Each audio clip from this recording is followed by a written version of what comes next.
Hello, friends. Welcome to episode 1261 of the Locked on Hawks podcast. I am your host, Brad Rowland, coming to you on a Wednesday evening into Thursday here in mid-June. The NBA draft is rapidly approaching at this point in time. I've been talking a lot about the draft recently. I'm talking about a lot of other things, including player capsules and mailbag questions, the future of the franchise. I know I had Glenn Willis on the podcast recently for breakdowns on all kinds of players. Recently, it's been Capella and Herder in the last few days. A bonus podcast that I dropped on Tuesday with injury updates and roster stuff as well. And again, wall-to-wall draft coverage. Recent guests like Jake Rosen, Ben Pfeiffer, Ricky O'Donnell, and many more. And today I have a two-part episode. This is part one that you're about to watch or listen to with myself and Brian Schroeder. Brian's been on the podcast many times before covering the NBA draft. He's one of the best people in this entire space covering the draft. He watches everybody and everything. He's very, very informed. And we have a lot of fun talking always about the draft. And I want to go ahead and tell you that right now. This is part one. Part two is available probably at the same time you're listening to this podcast. So if you've already listened to part two, you probably did it in the wrong order. So part one should be first, then part two. But I chopped it up in hopefully a fashion that makes sense to you. But all kinds of draft coverage to be sure. And as a reminder, if you're listening to this podcast, it's probably going to be on Thursday. And that means we're 1 week away from the NBA draft. And the Hawks are very, very involved in all of that stuff. I talked about a lot of different things on that mailbag podcast last week and also the bonus extra podcast on Tuesday. But as a reminder, the Hawks are in a lot of trade rumors or rumblings, however you want to say that, at this point in time. Most of the roster is available on some level. They have that first-round pick this year. They have an extra first-round pick in the future. They have second-round pick this year that's pretty interesting in the middle of the round. So a lot of stuff to talk about with the draft. They might trade the pick. They might trade up. They might trade down. I try to give you a wide berth of coverage about the draft in this space, and that is definitely the case here with myself and Brian talking about a lot of different guys at the top of the draft, Hawks options, second-round picks, etc., and all of that is coming up in a moment. One more time, I will beg you and plead with you to subscribe to the podcast on your platform of choice, whether that's Spotify, Apple Podcasts, YouTube, etc. That really helps us, as well as ratings and reviews and all of that fun stuff. And share the podcast with your friends. Follow us on Twitter at Locked on Hawks. Follow me on Twitter if you'd like to at BT Rowland. And after the intro rolls, I'll be back with myself and Brian Schroeder, part one on the NBA draft.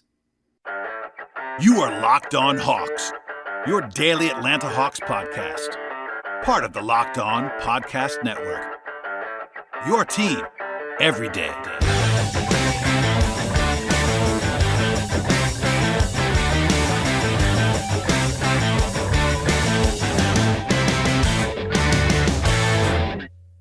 I am joined today by friend of the podcast. It's been a little while, but Brian is a frequent guest of the show when it comes to the NBA draft and all things around it. Brian, welcome back to the podcast. Hello. Thanks for having me. Obviously, I try not to bug you too much. I know you've done a ton of content for me in the last couple of cycles, and the draft is nearing as we're recording this. We are within 2 weeks before the draft actually happens, and it's coming fast and furious. There's a lot of guys to talk about, which we kind of go through, as you might expect. We'll talk about the guys the Hawks we could reasonably take with their first-round pick, but I want to get your thoughts on the class overall as someone who's been doing this for a long time and talk about this class for a long time. What kind of draft class is this in your mind? Is it a good class? Is it a weak class? Is it flat? Is it steep? Like, how do you feel about the class overall? I would say it's slightly weak and slightly flat, but it's not. I don't think it's as weak as some of its detractors might say. It's not a star class. I don't think we're not even compared to last year, last year was to me sort of the average class, especially now maybe slightly above with how like Franz has looked and how some of these other guys have looked like they might be legitimate second or third stars for a while. But there's going to be one or two, maybe three, like legitimate all-star guys in that class. And that's about average, I feel, without having look it up. This year, I think is a little under that. I think you're going to have really the main four guys, I think, are decent bets to be all-star level guys, depending on what you think an all-star is. And that's the main three: Jabari, Chet, Paolo, Jaden Ivey. Those are the main four for me. And then there's like Duren, AJ Griffin, Shaden Sharp, who are like, those guys could be, maybe. They have some attributes of star players. Yeah. And then I do not have Keegan Murray in that group, but I do have him at the top of what the second tier is, which is just like these guys could be pretty good. And I think he's at the top of that group of like a guy who will be good, like he'll be useful. Yeah. I think the thing that really separates this class, and I think what holds it back from being like 2020 wasn't very good, or we're never going to get the 2000 draft ever again. But what holds this back from being even close is that there's just a lot of 6'5" to 6'8", 6'9" guys who are interesting. A lot of potential wings, which is always good. Which you want. Every team could have used more. There's no team in the league that has too many wings. But yeah, this is not a class. If you want like a franchise guard, you're probably not getting him. There's a good amount of like rim running centers, but this is not a lot of like super versatile, like really interesting. Like not a lot of centers who can be playing like huge playoff minutes.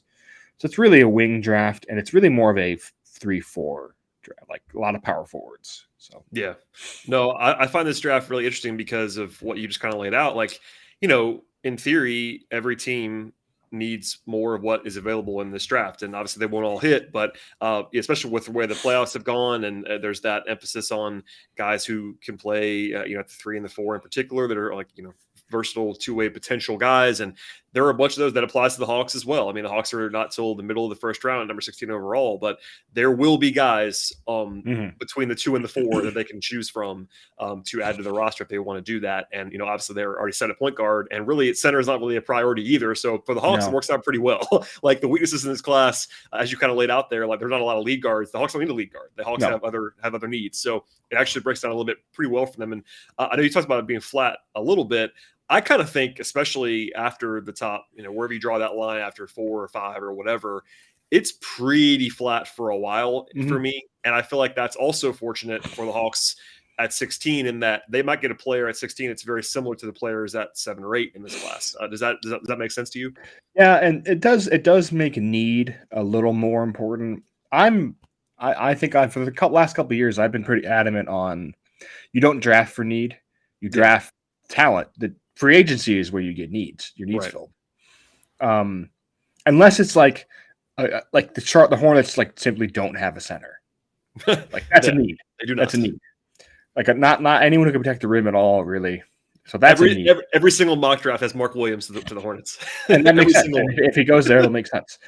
That's like a need and best player available thing. But I think need picks up a little bit more out, especially outside the lottery in this draft, because it is sort of just like what flavor of guy do you want. There's going to be 20 or so players that are more or less on the same level, so it's really just kind of a like, what is your, what do you need, what do you want, that you can find it, which I think is interesting. Today's show is brought to you by PrizePicks. If you're looking for a DFS option this year, you need to check out the award-winning app at PrizePicks. PrizePicks is daily fantasy made easy. I love it, and I know that you will too. It's so easy to use. All you pick is 2 to 5 players on an over-under on their projections, win up to 10 times on any entry. It's just you against those projected numbers, which makes it a lot easier to use than a lot of these other sites. And an entire entry, even by just a minute or less. If you're on the go, in a hurry, PrizePicks is easy and it's timely. They also are very safe at PrizePicks. They offer fast withdrawals, and they have props on almost anything you can possibly think of on the basketball side. That includes points and rebounds and assists, even steals. They have mixed sports entries. So if you like MMA or soccer or hockey or baseball, pair it all together, use those skills at the same time. That's a lot of fun to take place. And for a limited time, PrizePicks has an exclusive offer for our listeners only at Locked On, and it's $50 for free if a player in your first PrizePicks entry scores even a single point if you use the promo code NBA.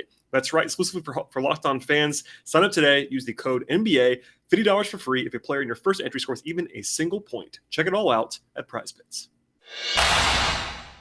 I want to take advantage of your depth of knowledge, and I don't always do this with everybody that I have on the show about the draft, but I actually want to start in the second round, basically, or guys who are deeper, because the Hawks, picked at 44, but generally it's like hard to tell you who's going to be available at 44. Yeah. But I just want to get some of your guys that you like that might be second round type of guys. Like for instance, I won't give all of your stuff away, but I know you're at least I've seen that you've been pretty high on guys like Josh Minot or Justin Lewis, like as guys who I often see in the second round, who you might have higher grades on. But I'll open it up to you. Like, who do you think, not that they might have to be available at 44, but who are like reasonable second round guys that you seem to be higher on than everybody else's? Well, either of those guys is be a great gamble at 44, because they both have pretty high level athletic abilities. So like they both have some kind of, like, Minot is a hustle freak. Yeah, he plays hard. He shot pretty well in workouts apparently, which he just didn't shoot. He's the weird guy because he came into his reputation in high school was as like a tall guard, like this like 6'7" point guard, kind of wiry. Like he needs to grow into his body, maybe like a Giddy type, like not a scorer, just like a facilitator. And by the end of the year, Memphis, he was their backup center. Like that's what he did. He just hustled, ran down the court, had a lot of big dunks, got blocks, got steals, got some assists, he racks up everything except for scoring. He can't score, which makes him like honestly a pretty good bet. He's younger than I think we had thought because there was some kind of he was listed as a January birthday and he's actually a November birthday. So it was like somebody probably just put 1 instead of 11. That happens. Right. So he's actually not 20 yet. We thought he was going to be almost 21. He's not even 20 yet. So that's like a good guy. And then Justin Lewis is just like a big dude. I don't know how to describe him. He's huge, broad shoulders, huge arms, just wins with like he can shoot pull-ups and he wins with just being larger than other people. He's not really a 4, I think is the problem with him. He's kind of a 2-3 at like 6'7", 235, which is really a weird player. That's a big player, yeah. Yeah, but he's just like a mismatch kind of guy. He's just gonna hunt people. If you give him the ball in the wing, he's gonna just bowl into somebody. And his thing is if he could just get faster at everything and develop a little bit, he could be like a legitimately good bench scorer.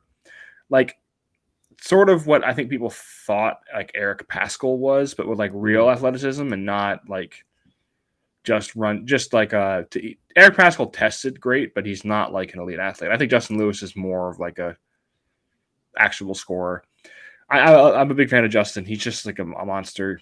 Jabari Walker is an obvious like role player guy who will play from Colorado, by the way. People from Colorado may not know that. The son of Samaki Walker, which is you can tell if you look at him. But yeah, because he's really good rebounder.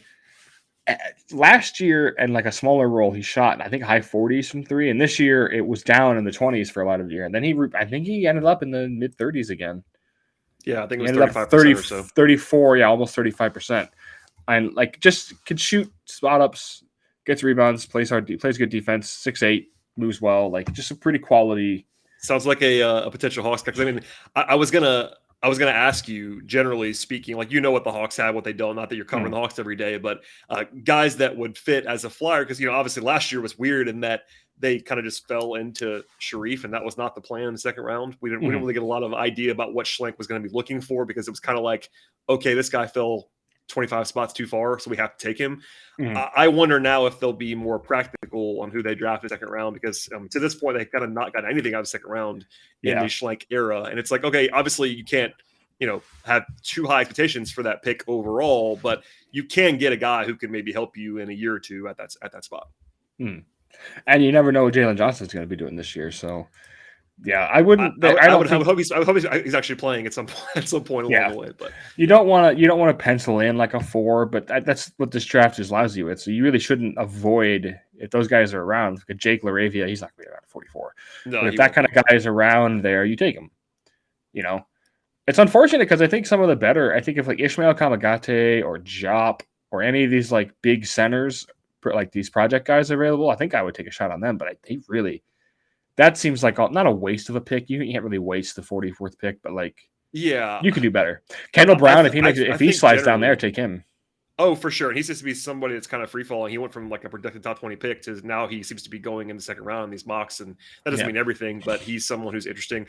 I do think that while they can't draft a center at 16.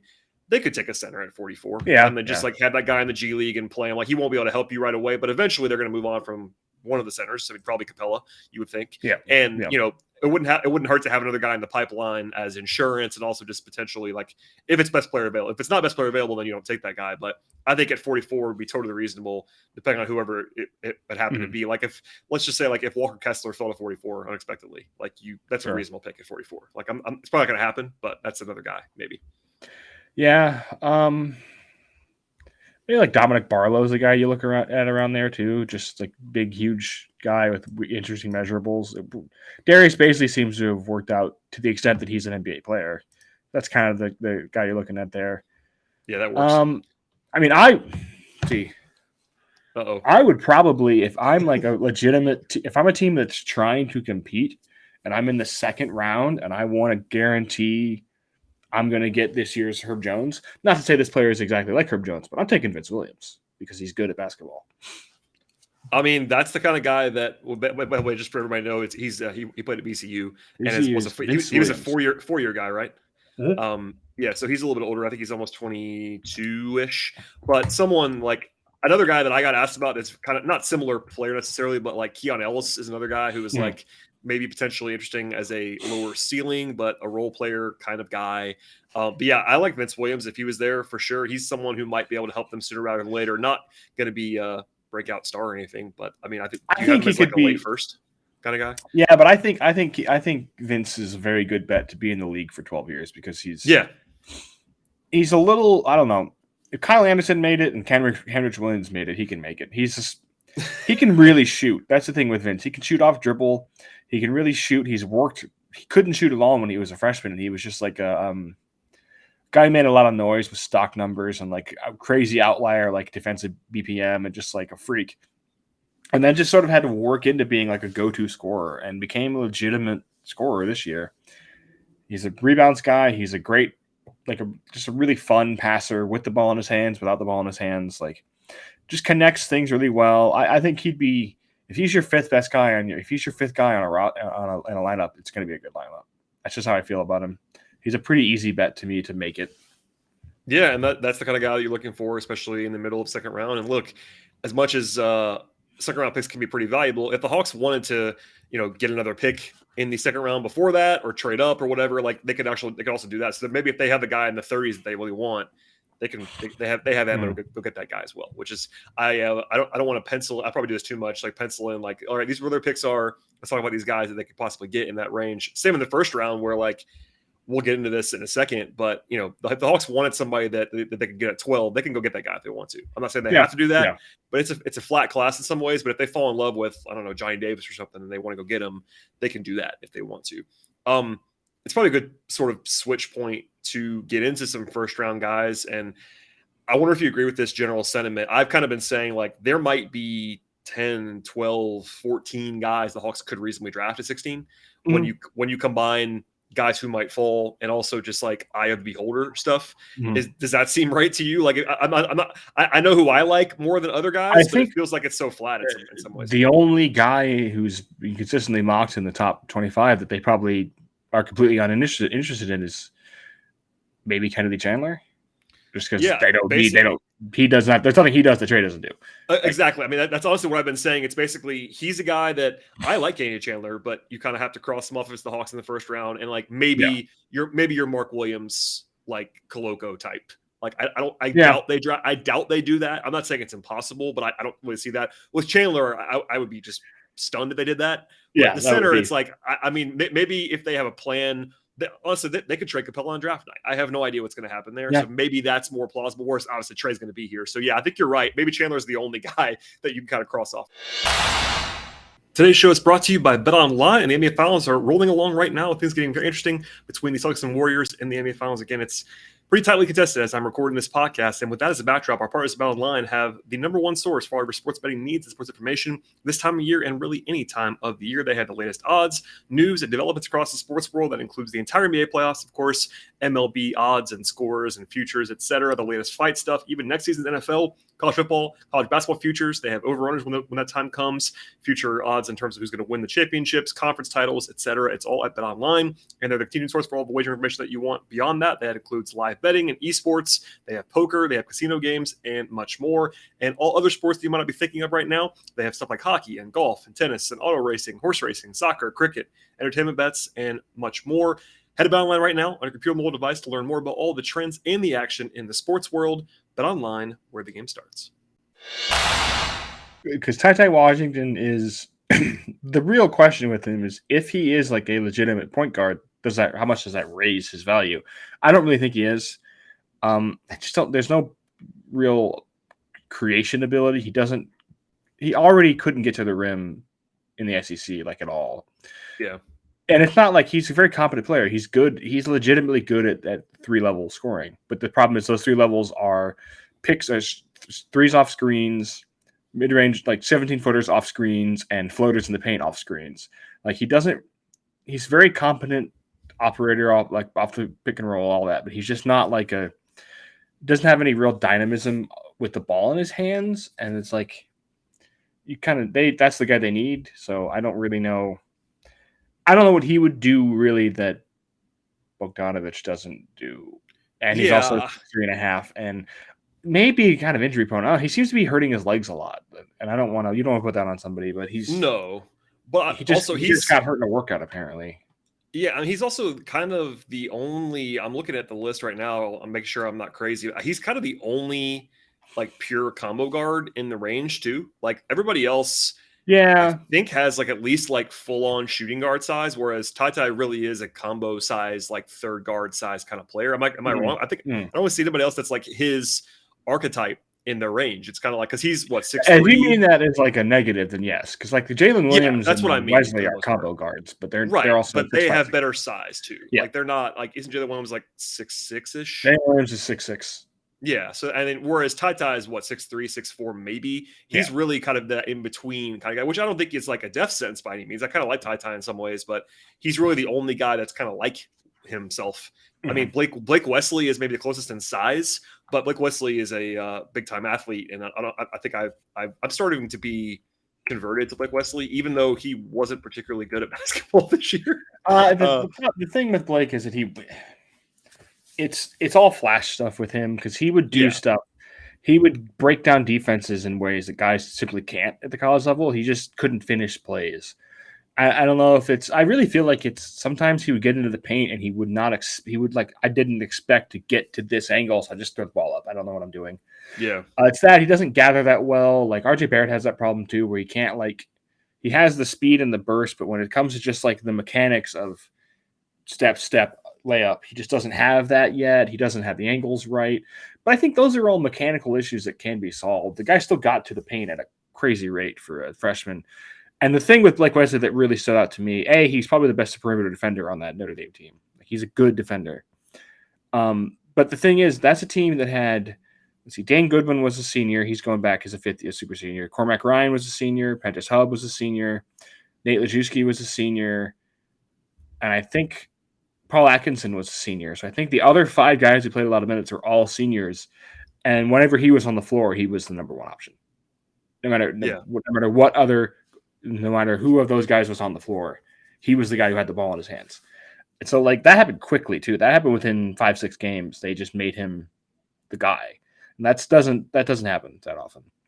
But yeah, I think he can shoot pull-ups. I think he'll shoot fine. It's just like he's jittery and kind of excitable. He doesn't have like polish on his game at all.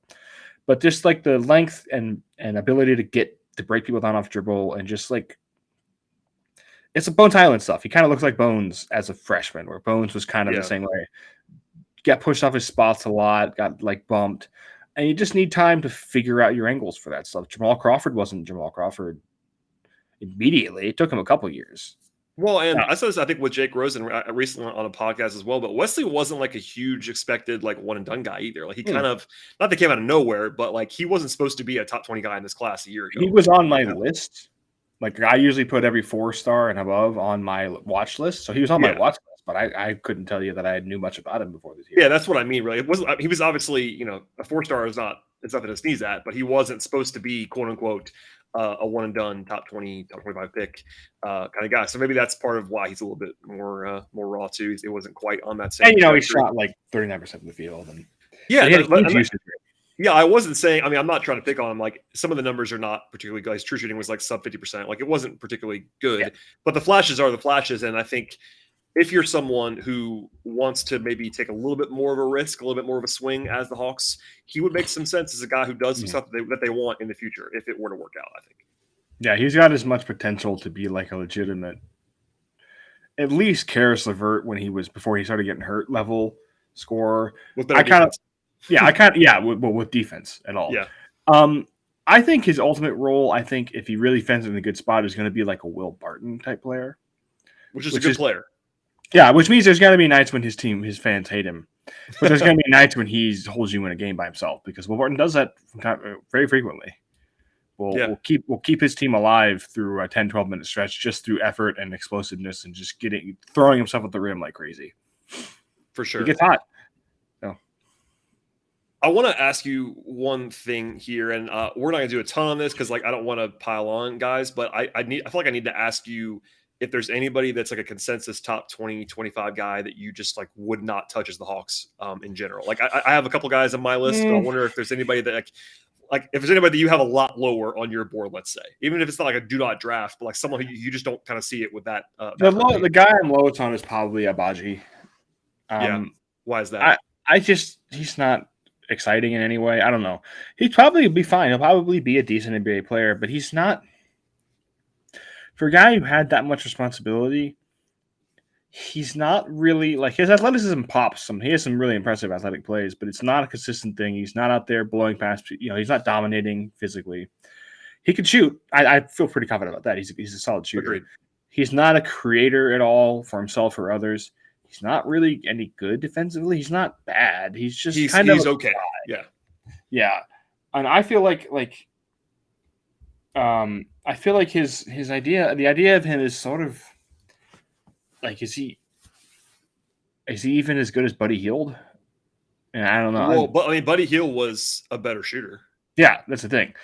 That's the role you want him for, because he's not really. I mean, I guess he's athletic enough to play the wing. He's just not a guy I'm really. There's nothing dynamic about him really to me, which just makes him kind of. But he should still be drafted, absolutely. And if he's in the 20s, I'm not going to be like, whatever. Even if he's like the late teens, I think he can play in the NBA. So I'm not. He's the closest to that. There's not really anyone I think is just like awful. Jaden Hardy was that guy for me for a little while, but he started playing better, and now he's being mocked in like the 20s, and it's like, that's fine. I think that it's gotten more in line with where I was too. Like I've also, you mentioned it, but I think I liked what I saw from Hardy later in the year enough to where like I think he is a first rounder. Like that's pretty solid. Obviously, 16 might be a little bit high for him still for me, but the Abaji thing's interesting. I don't know if that's a pick for them anyway. He's maybe 6'3". It's a lot of the same problems I watch. So maybe he's the other guy that's the combo size guy that I wasn't thinking about. But yeah, it's I think that just because like there is this, and the Hawks have said it too. They do at least talk about wanting that kind of second, quote unquote secondary creator, and maybe secondary scorer type that can get to the rim or whatever. The Abaji thing is interesting because he is frequently discussed for the Hawks, and it makes sense. Like, older guy, you would think he might be ready to play sooner rather than later on a team that's trying to win. He's I've kind of joked about him being the guy that Budenholzer would have taken when he was in charge, because he liked those older wings. But you mentioned the thing for me with him, other than him just being boring, which I do agree with, is the defense. I think there is a notion out there that he's like this plus defender, and that's what I don't really see. I mean, honestly, I think again he'll be totally fine, but he's also 6'5". He's not like a huge. I mean, he's a good athlete. He wasn't the guy on that team who was the matchup defender. That was Christian Brown. Christian Brown was the guy that got thrown on to the other team's elite scorer. He's got some buzz, by the way. Speaking of Christian Brown, do you like him? I like him more than Baji, yeah. Okay. Not a lot more, but enough. I think the athleticism pops a little better. I think the physicality, he is kind of a bully ball guy, but like that can work at 6'6". If you're playing down, playing twos, you can bully twos. Yeah. Neither one's a guy I think I would take in the top 20, but I think I like Brown a little more as like a more definitive spot up 3-and-D kind of guy. For sure. That makes sense. There's a guy, I actually have not talked about him really hardly at all on the show, and that's not on purpose. It just kind of hasn't happened. But so I want to make sure I get to him here. And that's EJ Liddell. He came in recently for a workout with the Hawks. And I realized when I saw his name, I was like, I haven't talked about him very much. I've watched him a lot. Obviously, a Big Ten observer like you are. I've seen a lot of Liddell in my life. But a guy who kind of just is under the radar for me. But obviously, he's regularly mocked in that top 20 to 25 kind of range. What do you make of him? I'll just open it up to you that way. Like, what do you make of him? And obviously, the Hawks maybe not be the perfect fit for him because he's more of a 4 in my mind. But I don't know what you think. He's a pure 4. Yeah. I think he's the kind of 4 we don't see as much. As like this guy is a power forward, but I don't think having at least some version of Millsap's career is out of the question for him. Like, he can shoot, he's smart, he's really strong, he's a good shot blocker for his size. He gets up and blocks people. I'm sure you've seen it plenty of times. Big time. Just like a leader on the floor. Like, I don't know, you're probably going to hear like a Grant Williams comp for him or something, but I think he's a little more of a road grader kind of guy, just more of a – I think he can play the playoffs. That's the best – that's the biggest compliment I can give EJ Liddell. I think he can stay in the playoffs. Do you buy his jumper? Because like it kind of came on this year in a way that it just wasn't there before, but so it's like a 1-year sample kind of thing, but can he shoot? You think you like his jump shot? I think so, yeah. I don't know why he can't. That'd be helpful. He's been a 70s free throw shooter his whole career. So, like, yeah. Yeah. I think he shot, I'm looking at it now. I think, he was like more of like a low 30s guy previous to this year. I think he shot 37, almost 38%. Yeah. Yeah. So that's obviously a big jump. And he's just not, speaking of guys who are not that exciting, he probably is not exciting, but I think he does a lot of good things. I probably wouldn't have him at the top of my list at 16, but I think that if he's another round on that long list for me, like if they drafted him, I would at least understand it. Obviously, having Jalen in the last draft and also still having Collins on the roster, like being that he is a pure 4, that's a little bit tough because Jalen's probably a 4 as well. But if they think he's the best player, you just take him. Jalen might be a 5, honestly. Well, I tried to tell Hawks fans this that didn't watch a lot of the G League. Like they played him at the 5 almost exclusively this year, which, I mean, I'm sure you're not surprised by this, but Hawks fans think he's a 3. And it's like, actually, he's closer to 5 than 3 at this moment. Yeah, people still do this. You still see this, like, with, I don't know if it's just college basketball people writing draft previews early in the process, but you still saw stuff like Tari Eason, guard forward. It's like, no, that's not. We still do this, and then yet we still accept it in the playoffs. You know, Otto Porter plays backup center. Like, basically, yeah. He's a 4-5. Yeah, so, like, he's definitely a combo big. If you are 6'7" and weigh more than 200 pounds, you can play the 4 in the playoffs, unless you are just like hilariously weak, which that's not an issue for EJ Liddell. EJ Liddell was able to hang around with the Hunter Dickinsons and Zach Edey's of the world, and Travion Williams and Kofi Coburn, and was able to play with those guys because he's really strong. All right, that's it for part 1 of myself and Brian talking about the NBA draft. As a reminder, part 2 is available for you right now. So if you listened to part 1 already, as you probably just did, if you're listening to this podcast now, part 2 is available on Apple Podcasts, Spotify, Stitcher, YouTube, all those places. Click on over, listen to the podcast, check out Brian's work, subscribe to the show, and we'll see you next time.